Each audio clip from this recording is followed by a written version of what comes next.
25% जो बॉडी का है वो वैसे ही बिना कोई प्लान के, बिना कुछ समझे, बिना कुछ ये खुदा को जाना चाहिए।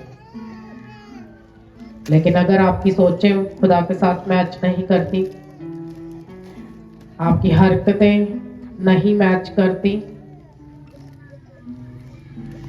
तो फिर जिन जिन लोगों ने प्रभु के आगे लंबा जिया और ऊंचा नाम कमाया धरती के ऊपर, उन लोगों की स्टोरी चेक कर लो। उनके पास सबसे ज्यादा प्रभु को देने के लिए टाइम था, उनके पास सबसे ज्यादा प्रेयर करने के लिए टाइम था, उनके पास सबसे ज्यादा अपनी मुश्किल में, अपनी प्रॉब्लम में भी प्रभु को धन्यवाद करने का टाइम था। आज लोगों के पास बहुत सारे बहाने हैं प्रेयर ना करने के। इनको चुप करा लो जल्दी से। आज लोगों के पास उतनी उनकी उम्र नहीं है जितने उनके पास बहाने हैं प्रेयर ना करने के, चर्च ना जाने के। हाँ, कोई मसला नहीं होगा ना तो उनका पेट दर्द करेगा चर्च आने के लिए। कोई और मसला ना हुआ, उनके कपड़े इस्त्री रह जाने। और जिस दिन स्वर्ग जाना होगा ना, आपके गांव के लोगों ने, मैनू लगता है कि मैं किते उठों बाहर ही चुक्या जाना। हाँ, ऐसे लगता है प्रभु सेपरेट कर देगा उन लोगों को। और मेरी तो तैयारी स्वर्ग जाने के लिए है, आपकी नहीं हुई तो भुला दिए जाओगे। अगर आपकी पर्सनल अपनी तैयारी खुद की नहीं हुई तो छोड़ दिए जाओगे, त्याग दिए जाओगे। और कौमों के पास कोई बहाना नहीं है खुदा की सेवा करना ना करने का, उनके पास कोई बहाना नहीं। वो अपने कामों से दिखाते हैं कर करके। और हमारे पास घर में मोहल्ले में शादी हो, नींदर सानू नहीं आती। हाँ, ਉਹਦੇ वास्ते ਅਸੀਂ 10-10 दिन भी टाइम वेस्ट कर लीदा। मगर प्रार्थना करने के लिए, प्रेयर करने के लिए रात को कोई 1 घंटा भी नहीं उठते। कोई एक घंटा दिन में 24 घंटों में प्रेयर करने के लिए? बताओ। जो पिछले संडे सुना था वो पिछले संडे ही नाश हो गया था। आज लोगों को केयर नहीं है, आज पास्टर को भी केयर नहीं, इसलिए उसकी कलीसिया कभी बढ़ नहीं पाती। आज मैं आपको एक सिंपल सा सलूशन बताती हूँ बढ़ने का जीवित चर्च में। आप जीवित चर्च में 10 साल बैठे रहो और वर्शिप के पार्ट में मुंह सी के बैठे रहो, या फिर बिना कोई हाथ उठाए, हाथ हिलाए, बिना ताली मारे बैठे रहो, तुम्हारी प्रार्थनाओं के कभी आंसर नहीं आएंगे। तुम पवित्र आत्मा से कभी भर नहीं पाओगे। जीवित चर्च में आके एक ही तरीका होली स्पिरिट से भरने का कि आपको खुल के वर्शिप करनी होती, नाच के वर्शिप करनी होती। आपको अपनी लाइफ का यही बेस्ट पार्ट है जो खुदा को देना होता है, और वो आप मिस कर देते हो और इतना ढीठपन करते हो वर्शिप में। आज भी बड़ी प्रेजेंस है चर्च में, और मुझे मालूम है कि क्या क्या प्रभु खोल रहा है, लेकिन आपका तो मन ही नहीं खुला। वो आप पे कैसे जाहिर होगा? ਤੁਸੀਂ ਤੇ ਅਗਲਿਆਂ ਨੂੰ ਵੇਖ ਵੇਖ के गुजारा कर रहे हो, आप कभी कर दे नहीं। प्रभु को नहीं दिखता कि आप उसके घर में आए हो कि नहीं आए, वो नहीं देखता। उसको वही दिखता है जो आत्मा से वर्शिप करता है, जो खुल के वर्शिप करता है, जो किसी को देखता नहीं, जो आंखें बंद करके प्रभु को अपनी बॉडी का पूरा ही देता। और जब तक आप नहीं दोगे ना अपनी वर्शिप का खुदावंत को अच्छा पार्ट, आप बढ़ नहीं पाओगे, आप होली स्पिरिट से बढ़ नहीं पाओगे। फिर लोग फेक बातें करते रहते हैं, फिर सारी उम्र वो दूसरों को ही देखते रहते हैं, फलाना बंदा बड़ा ब्लेस्ड है। हाँ, और दूसरों को देखते रहते हैं इसकी लाइफ में खुदा के काम बड़े होते, इसकी बड़ी गवाहियां होती। क्यों ना होंगी उसकी लाइफ में, जो अपनी जिंदगी का सारा ही खुदावन को खुल के ऑनर देता। उसको मालूम है कि मेरे खुदा को वर्शिप कैसी पसंद है, उसको मालूम है। इसीलिए बाइबल कहती है कि दाऊद अपनी जिंदगी में कोई लड़ाई नहीं हारा, क्योंकि वो दिन में 7 बार खुदावन की वर्शिप नाच के करता था। एक बार की तो बात ही छोड़ दो, दिन में 7 बार खुदावन की वर्शिप करता था नाच के। और लोग चाहे मजाक करें, उसको हादसे में लें, मजाक करें, कोई परवाह नहीं। दाऊद बोलता मैं इससे भी ज्यादा जलील हो जाऊंगा, लेकिन अपने खुदा को नाच के मनाऊंगा। तो मुझे पता है कि उसको ऐसी ही आराधना पसंद आती, उसको ऐसी ही वर्शिप पसंद आती है। और आज कलीसिया को मालूम नहीं है कि हमने खुदावंत की वर्शिप कैसे करनी है। आप मत करो वर्शिप, आप मत दो प्रभु को जैसा वो चाहता है, और खुदावन भी कभी वो नहीं देगा जो वो चाहता है आपको देना, वो कभी नहीं देगा।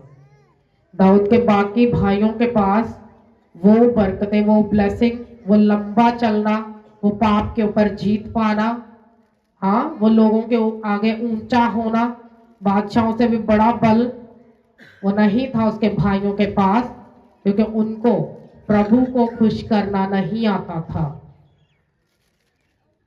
उनको खुदा को खुश करना नहीं आता था। और कैसे एक छोटे बच्चे ने गोलियत को मार के हरा दिया। वो वाला गोलियत जो दाऊद के भाई छोड़ के भाग गए थे लड़ाई को, ये हमारे से नहीं होगा। और बाइबल कहती वो छोटा बच्चा जो वचन से भरा था, जिसको मालूम था कि जो खुदावन वचन मेरे अंदर भरता है उसी से मैं इसको मार लूंगा, और जिसके आगे मैं 7 बार टिका रहता हूं ना, बना रहता हूं प्रेयर में, वर्शिप में, मैं इसको मार लूंगा। वो दाऊद का पहला दिन नहीं था कि उसने गोलियत को मारा। बाइबल कहती है उससे पहले वो जंगल में शेर को, भालू को मार चुका था। इससे पहले वो जंगली दरिंदों को मार चुका था, और बिना प्लान के खुदा ने उसको गोलियत को मारने नहीं दिया। प्रभु का प्लान था उसकी जिंदगी में। दाऊद को ये मालूम था कि जब तक मैं अपनी लाइफ का गोलियत मारूंगा नहीं, मैं बढ़ूंगा नहीं। उसको मालूम था कि मुझे एक दिन इजराइल का बड़ा राजा होना है, तो वो बड़ा राजा नहीं बन पाऊंगा जबकि मेरी फैमिली का स्टेटस बड़ा नहीं है। मालूम था कि जब से मैं घर से धकेला हुआ हूं, जब मुझे घर वालों का, बहन भाइयों का, माता पिता का प्रेम नहीं मिलता, उसको मालूम था कि जब मैं बड़ी लड़ाइयों को लड़ूंगा तो एक दिन मैं बन जाऊंगा बड़ा राजा। और दाऊद बना। जब गोलियत को मारा तो लोग हाथों पे उठा रहे थे उसी छोटे दाऊद को, और वही भाई जो नफरत करते थे वही हाथों पे उठा के ला रहे थे कि देखो जी हमारे भाई ने गोलियत को मार दिया। हाँ, और वो बरकतें उनके पास नहीं थी, वो ऊंचा नाम, वो बड़ा नाम उसके भाइयों के पास नहीं था, जबकि सारे भाई उससे बड़े थे और दाऊद उन सबसे छोटा था। लेकिन जब लड़ा और जीता, क्योंकि आदत थी लड़के जीतने की, हाँ, बातों बातों में बातें करके वक्त गनवाने वाला नहीं था वो।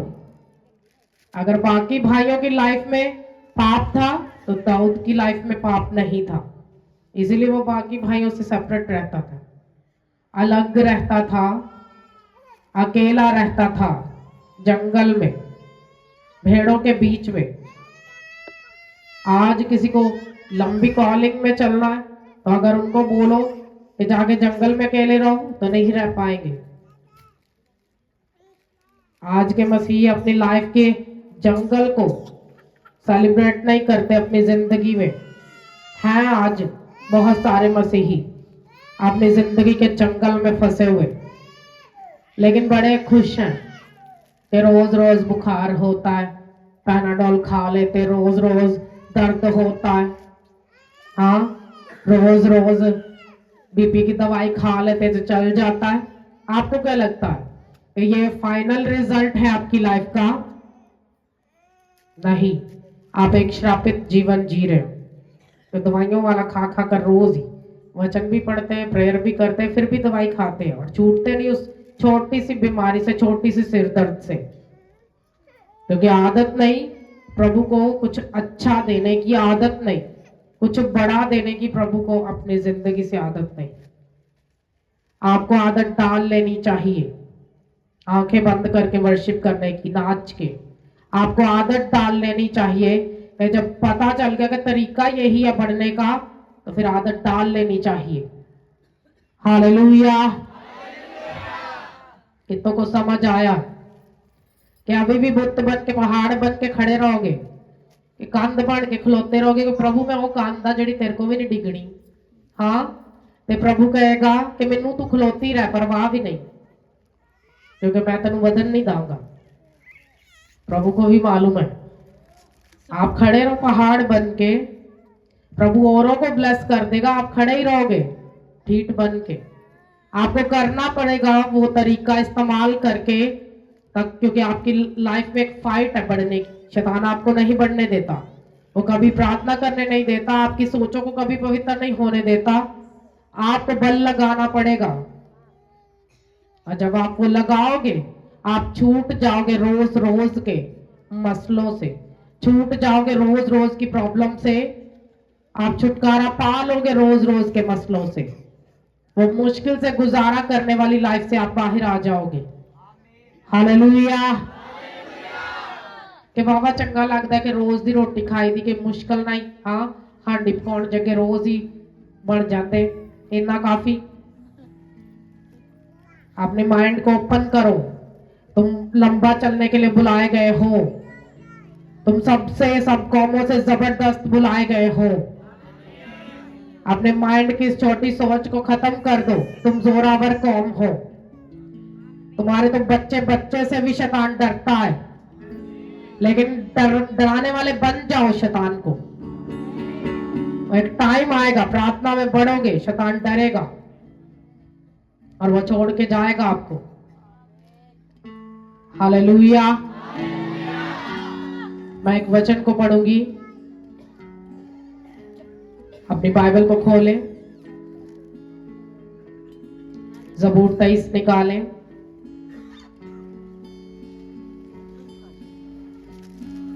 मैं इसकी 5 आयत को पढ़ूंगी। बहुतों ने रट्टा मारा हुआ, लेकिन ये कभी पूरा नहीं हुआ हमारी जिंदगी में। इस वचन को ध्यान से सुनना। 5 आयत कहती है, तो मेरे दुश्मनों के रूबरू मेरे आगे दस्तरखान बिछाता है, तूने मेरे सर पर तेल मला है, मेरा प्याला लबरेज होता है। यकीनन भलाई और रहमत उम्र भर मेरे साथ साथ रहेगी, और मैं हमेशा खुदा के घर में क्या करूंगा? रेस्ट करूंगा। हाँ, बेबस बैठा ही रहूंगा, देखता रहूंगा।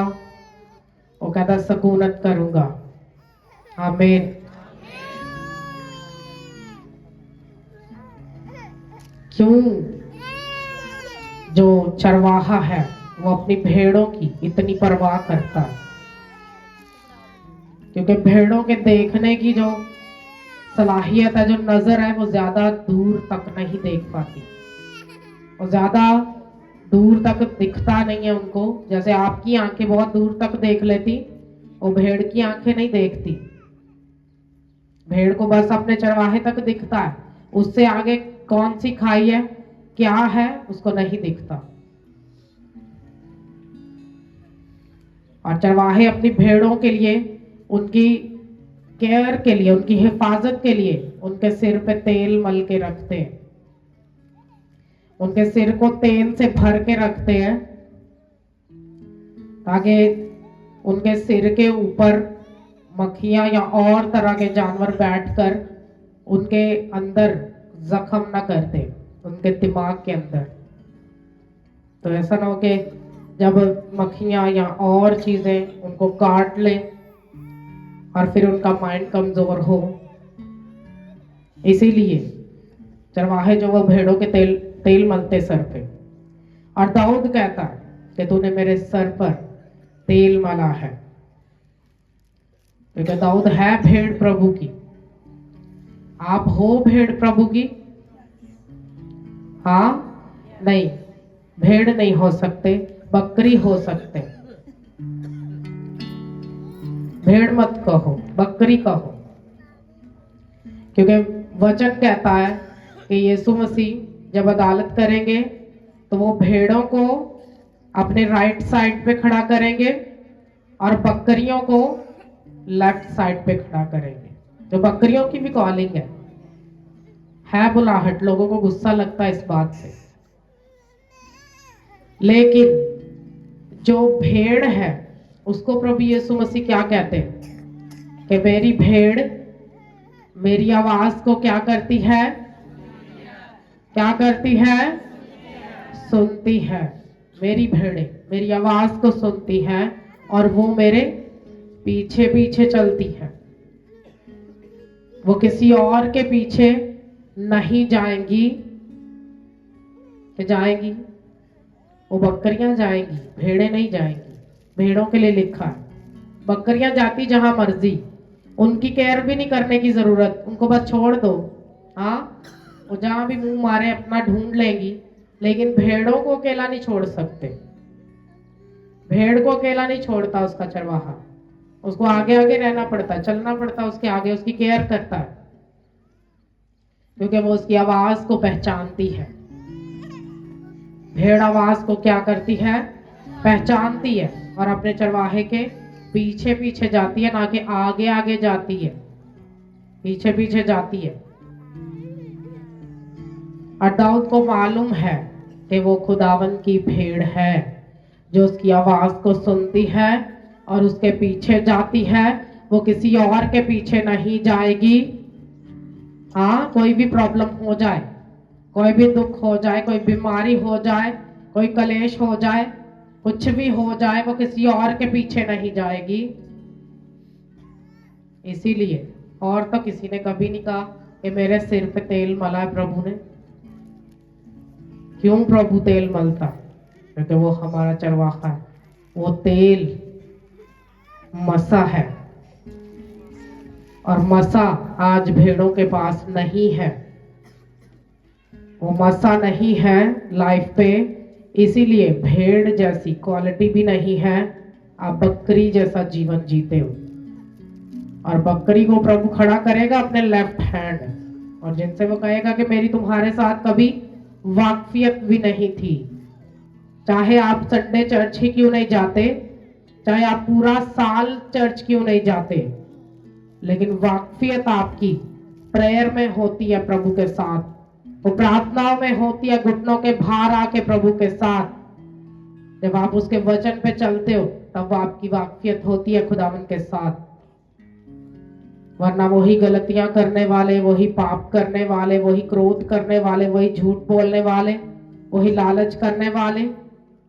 कई लोग बड़े रोब से आके मुझे अपने लालच की बातें बताते हैं, और मुझे मालूम है भेड़ नहीं, वो बकरी है। आप लालच करते हो, लालच करके कमाते हो, आप बकरी वाला जीवन जीते हो। और आप प्रभु की भेड़ नहीं जो वचन को सुन के उसके पीछे जाती है और प्रभु उसकी केयर करता है, उसकी रखवाली करता है। वचन कहता है कि आसमान और जमीन टल जाएंगे, लेकिन खुदावन के मुंह की बातें हरगिज नहीं टलेंगी।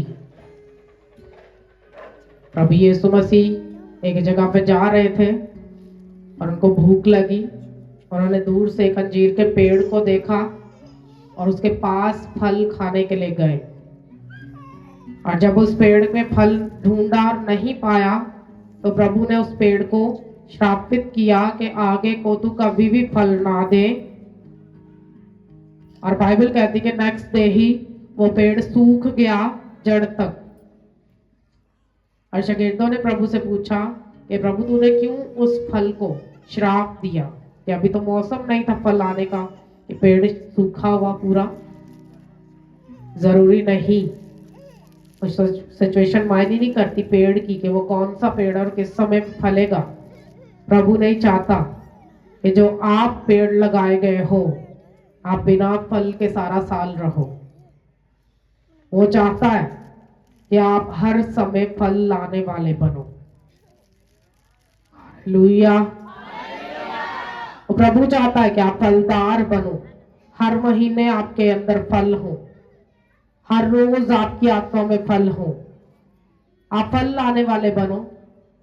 और जहां आपकी जिंदगी में झूठ है, पाप है, वहां कोई फल नहीं, वहां कोई आत्मा के फल नहीं, वहां प्रभु की भेड़ नहीं, वहां आप अपने लेवल से गिरे हुए हो, वहां आप अपने उस अथॉरिटी से गिरे हुए हो जो खुदा ने आपको रचा है। अब आप नहीं रहे, वो पाप करके आप वो नहीं रहे जो खुदावन में उसने अपने जैसा बनाया था।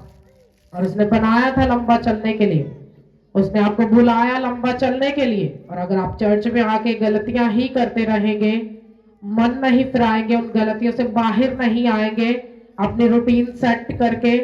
हाँ, कुछ लोगों को दुनिया का इतना विरोध सताता है, घर वालों का, वो प्रेयर करना छोड़ देते, वो चर्च जाना छोड़ देते, वो अपनी लड़ाई नहीं लड़ते। ये आपकी फाइट है, आप लड़ोगे और जीतोगे। आपको दुनिया के अकॉर्डिंग नहीं चलना, बल्कि उनके विरुद्ध जाकर प्रभु की हजूरी में बने रहना। जहां शैतान आपको रोके, आपको वो काम करना है जो प्रभु की ओर से आपको दिया गया। शैतान जितना आपको रोके चर्च जाने से, उतना ज्यादा आपको चर्च में बने रहना। और वो दो बेड़ियों में पैर रखने वाले मत बनो कि थोड़ा जो घंटा इत्थे कर लिया, घंटा उथे कर लिया, हाँ 2 घंटे उथे कर लिया। लोगों को खुश करने वाले मत रहो। जिन लोगों को आप खुश करते हो ना, क्या मालूम है कि वो हेवन जाएंगे, तो वो तुम्हें भी अपने साथ लेके जाएंगे।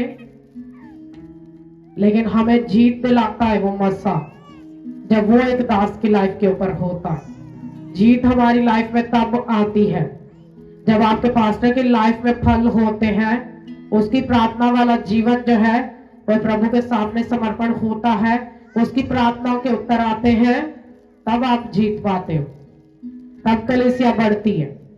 वरना सूखे रूखे रह जाते लोग, जैसे चर्च जाते वैसे ही वापस चले जाते। कोई पाप नहीं छोड़ पाते, कोई नशा नहीं छोड़ पाते, कोई गलतियां अपने मन से नहीं निकाल पाते, वो जैसे आए थे वैसे बने रहते।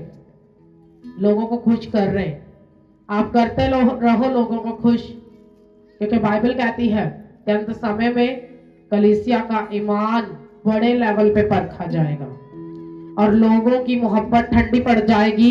इवन के बरगजीता भी ईमान से फिर जाएंगे। तो सोचो, अभी जिनका ईमान अभी शुरू ही नहीं हुआ, जिन्होंने फेथ जीना ही नहीं शुरू किया, उनका क्या होगा? वो कैसे लंबा चल पाएंगे? या कैसे वो परख से पास हो जाएंगे?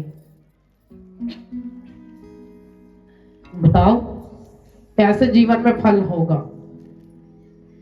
उस ढीठपन को अपनी लाइफ से निकाल दो। वक्त पे ना फल लाने को अपनी जिंदगी से निकाल दो। आप आत्मा में फल लेकर आओगे,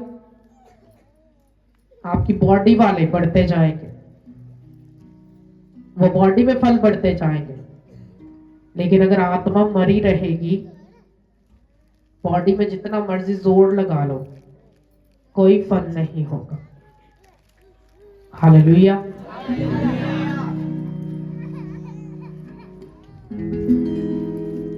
फिर लोग क्या करते हैं? वो कभी इसके पास जाते हैं, उसके पास जाते हैं, इधर जाओ उधर जाओ, डॉक्टर के पास भी जाओ, इलाज कोई नहीं। वो नहीं आएगा, वो इलाज, वो रिजल्ट नहीं आएगा जब तक आपका जीवन प्रभु के वचन के द्वारा नहीं चलना शुरू होगा। जब तक आप भेड़ बन नहीं जाते ना, तब तक वो रिजल्ट नहीं आएगा। प्रभु को पता ही नहीं है कि भेड़ कितनी है चर्च में, हम प्रभु को नहीं मालूम। प्रभु देख रहा सारियां बकरियां बैठियां। हाँ, हाले तक 10 महीने हो गए इन्होंने खोल के वर्शिप करनी नहीं आई। इनको रोज चर्च आते इतना समय हो गया, हाले भी बीमार। हाँ, हजे भी गोडे दुख दे। अगर तुमने पाप करना छोड़ दिया होता ना, ये बीमारियां कब की चली गई होती। अगर तुमने वचन पे चलना शुरू किया होता तो कब के चंगे हो गए होते, कब के पवित्र आत्मा से भर गए होते। लेकिन हमने स्टेप नहीं लिया, हमने वो काम प्रभु के चलाए नहीं किया जो खुदावन चाहता है कि हम फल लेकर आए, जो उसका आत्मा चाहता है। वो हाले भी जड़ा 20 साल पहले टूणा कीता सी ना, ਉਹਦਾ असर हाले भी फील होता है। हाँ, 20 साल पहले जड़ी शैतान ਨੂੰ पेटती हाले भी ਉਹਦਾ असर है। उसको निकालो अपनी जिंदगी से, मन फिराओ, प्रभु की ओर लौटो। उसके पास संसार को जीत का मसा है। ये संसार की नहीं चलती प्रभु के सामने, उसकी आत्मा की चलती है हर एक के ऊपर। हालेलुया। जहां डॉक्टर्स आपसे हाथ उठा देते ना बीमारी, वो भी प्रभु चंगी करने की सामर्थ रखता है। तो बताओ फिर संसार जीता है या प्रभु जीता है? तो उसको चलाए चलना या फिर बकरी बन के चलना? हाँ, बकरियां मैं कर दिया रहतियां। हाँ, और भेड़ की क्वालिटी है, वो जरूरत पे बोलती है और उससे पहले कुछ नहीं बोलती। हाँ, भेड़ की बड़ी सारी क्वालिटीज हैं। भेड़ बन के चलोगे, किसी के साथ मैच नहीं करोगे। हालेलुया। ते बकरियां ते वाधू फेरदियां है ना। बकरियां ते सारियां वो झूठे नु बेली बना लेंदा है ना। वो पाप करने वाला वो पापी को ढूंढ लेता है। हाँ, एक जैसी क्वालिटी वाले ढूंढ लेते हैं। वो सहेलियां सेम, एक दे सिर च जूआं दूजी दे भी होणगियां। हाँ, चुगली के साथ बैठना पसंद है। उसको चुगली चाहिए, ढूंढ लेगा, उसको ढूंढना बताना भी नहीं पड़ेगा फलानी जगह बैठा चुगली वाला। हाँ, अपने आप खिंचाएगा चुगली वाला उसके पास, वो अपने आप ढूंढ लेगा चुगली को, चुगली वाला। लेकिन कभी प्रार्थना वाले ने प्रार्थना वाले को भी ढूंढा है? बताओ, ये कितने लोग प्रेयर वाले ढूंढे आपने? आपने तो अपने लेवल के ढूंढे। ये इतने ही बह जाने आए थे कोई, वावा पापी है ना, इसके पास ही बैठ जाते, इसको वावा चुगली मेरे जितनी आती करनी। और इवन के लोग तो पास्टर को भी चुगलखोर समझते हैं कि हमारा पास्टर भी हमारे जैसा है। तो मैं आपको बता दूं भाई साहब कि ये पास्टर आपके जैसा नहीं है। आप जितनी तरह का गंद फैला के जाते हो ना, उतना ज्यादा आत्मा में मुझे गुस्सा आता है आपके ऊपर।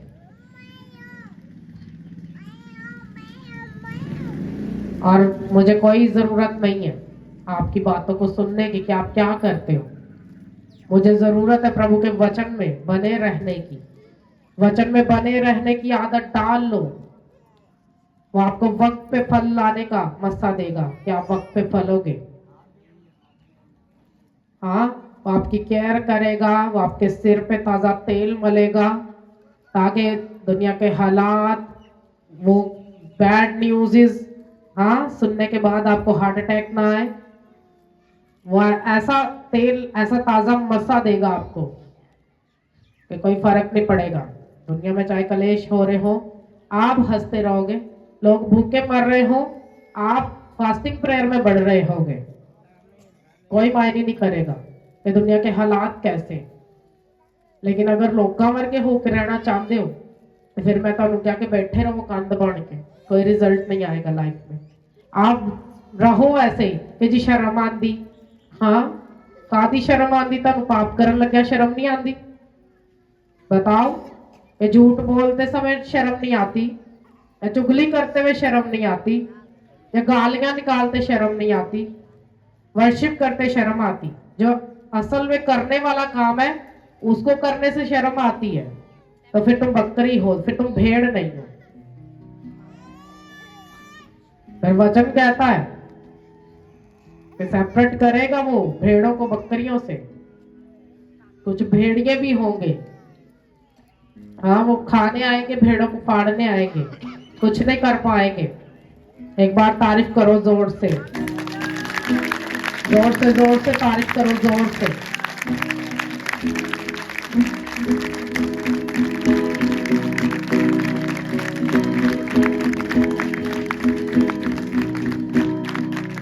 हालेलुया। एक बार जोर से उकाड़ा क्रूसेट के लिए थैंक्स कर दो प्रभु का, बड़ा बड़ा थैंक्स करो। हालेलुया। बुरा हाल कर दिया प्रभु ने शैतान का इन 2 दिनों में। और कह लो कि जीत पाकर प्रभु ने शैतान को हराया हमारी जिंदगी से। इतने टेस्टिमनीज, इतने बड़े बड़े छुटकारे, इतने छुटकारे मैंने अपने इन 10 सालों में नहीं देखे जो इस उकाड़ा क्रूसेट में देखे। जितने लोग आए थे वो सब चंगे होकर गए, और बड़ी भीड़ टेस्टिमनीज की, बड़े बड़े छुटकारे लोगों ने लिए। लोगों की रसौलियां, गिल्टियां गायब हुई। इवन के जो डेथ बेड पे आए थे वो चल के वापस गए। लंगड़े चले पहले ही दिन में, प्रभु ने एक जन्म के लंगड़े को चलाया। इससे तारीफ बनती है बड़ी प्रभु, बड़ी तारीफ बनती है प्रभु।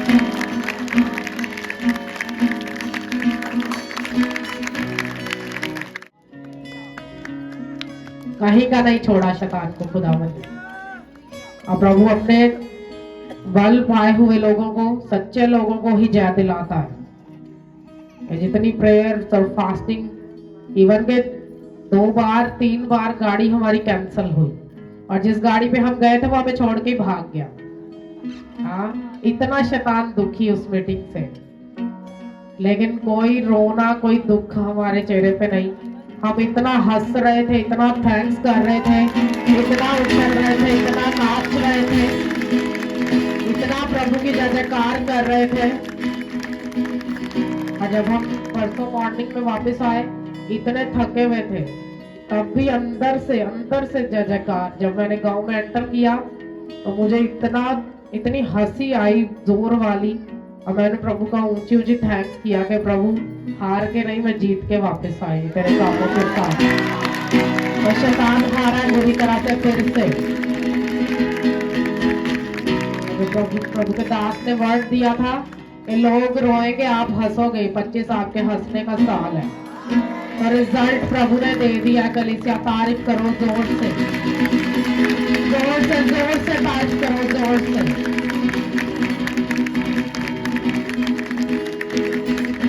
जब प्रभु आपके बीच में बड़े कामों को करता है ना, तो फिर उसका थैंक्स करना बनता है। फिर बनता है कि नाच के धन्यवाद करें, मीठा बांटे। हाँ, ऐसी फीलिंग आती। जब सेकंड डे हम मीटिंग से वापस आए, सेकंड डे की मीटिंग जो थी वो रात को 11 बजे खत्म हुई, और सेकंड डे पे हॉल नाच रहा था पूरा वर्शिप पे। लोग नाच के वर्शिप कर रहे थे। इवन के बहुत सारे पास्टर्स उस मीटिंग में आए, और जितने आए वो थैंक्स करके गए। विरोधी भी आया था, हाँ, लेकिन बेचारा हार गया। हर बार की तरह, हर बार की तरह इस बार तो बुरी तरह हारा है, बहुत बुरी तरह हारा है। और प्रभु ने सब चीजों पे, सब कामों में, सभी बातों में हमें जय दिलाई। और कह लो कि ये मेरी लाइफ के 10 सालों की सबसे बड़ी मीटिंग थी आज तक की, सबसे बड़ी, सबसे बड़ा क्रूसेट था। पिछले सालों में क्रूसेट हुए, और सबसे बड़ी हीलिंग्स, बड़ी चंगाइयाँ, मल्टीपल हीलिंग्स और बड़े छुटकारे प्रभु ने। जितने हमारे रिश्तेदार थे वहां के, वो बोल रहे कि लोग तो हमारे घर आना ही नहीं छोड़ रहे। रोज इतनी गवाहियां कि लोग 10-10 साल से बीमार थे, वो चंगे हुए।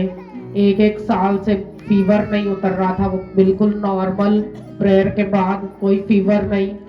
इवन के स्टमक के रोगी चंगे हुए, उठ बैठ नहीं पाते थे, कंप्लीट हील करके भेजा प्रभु ने।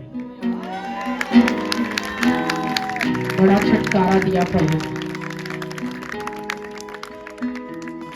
अब बन जाओ प्रभु की भेड़, क्योंकि वो नहीं चाहता कि आप रोज दुखी दुखी रहो।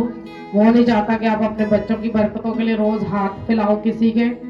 हाँ, प्रभु से मांगो, वो आपको सब कुछ देने की ताकत रखता, लेकिन मांगो उसके कामों के लिए, उसके कामों के लिए मांगो, जो आपको देगा और बढ़ाकर देगा, कभी अपना हाथ पीछे नहीं हटाएगा। उसके पास इतना है कि देने को कि आपके पास रखने के लिए जगह नहीं होगी, इतना देने के लिए आप उसको संभाल भी नहीं पाओगे, जगह लगोगे कहाँ रखे, आप ढूंढोगे वो प्लेस। मेरी लाइफ में हमेशा प्रभु ने ऐसी टेस्टिमनीज को बनाया, ऐसी गवाहियों के साथ खड़ा किया है कि जब भी कोई समय के बाद काम हुआ तो ऐसा हुआ जो पिछले किसी से मैच नहीं करता था। 2024 में तो चिढ़ा रही थी शैतान को कि जितना तूने खराब करने की कोशिश की, प्रभु ने उतना ही तमाशा तेरा लगा दिया, कुछ नहीं कर पाया शैतान। ऐसा थप्पड़ प्रभु की ओर से शैतान का मुंह टूटा। हाँ, इस बार तो मेरा पैर उसके सिर पे आ गया था। हाँ, और छोटे छोटे टीम के बच्चों का पैर उसकी जीभ पे ही आ गया था। हाँ, बेचारा कहीं का नहीं रहा। तारीफ करो जोर से, हालेलुया। खुश हो कलीसिया। आगे को क्या करना है? बकरी बन के फिरना है? हाँ, नहीं जायो जे ब्याह थे बकरियां बन के। हाँ, आज बड़े प्रोणे आए है ना, चर्च मिस कर देने, मिस कर करके संडे तो लोग अपनी ब्लेसिंग जो साल में आनी होती है 10-10 साल वेट करते रहते हैं। हाँ, और वचन मिस करके तो वो लाइफ से ही बाहर चले जाते हैं, जिंदगी ही जीना छोड़ देते हैं। हमारी जिंदगी सिर्फ वचन पे चलने के लिए है, वचन को फॉलो करने के लिए है, फल लाने के लिए है कि हम हर साल फलों से भरे हों और पिछले सालों से बड़ा रिजल्ट हमारी लाइफ में हो। मेरे ख्याल से मेरी जिंदगी में जितने 2025 के लिए वर्ड बोले गए थे 31 नाइट को, वो आज तक की मीटिंग तक सभी पूरे हो चुके हैं। अभी तो मुझे आत्मा में तलब है कि नया वर्ड मिले मुझे आगे बढ़ने के लिए, नेक्स्ट चलने के लिए, वो नया प्लान मिले प्रभु का। हालेलुया। जोर से चिल्लाओ हालेलुया, जोर से चिल्लाओ हालेलुया, जोर से चिल्लाओ हालेलुया। हम दोनों हाथों को लहराओ धन्यवाद के साथ। थैंक यू जीसस बोलते हुए, thank you Jesus, thank you Jesus, thank you Jesus.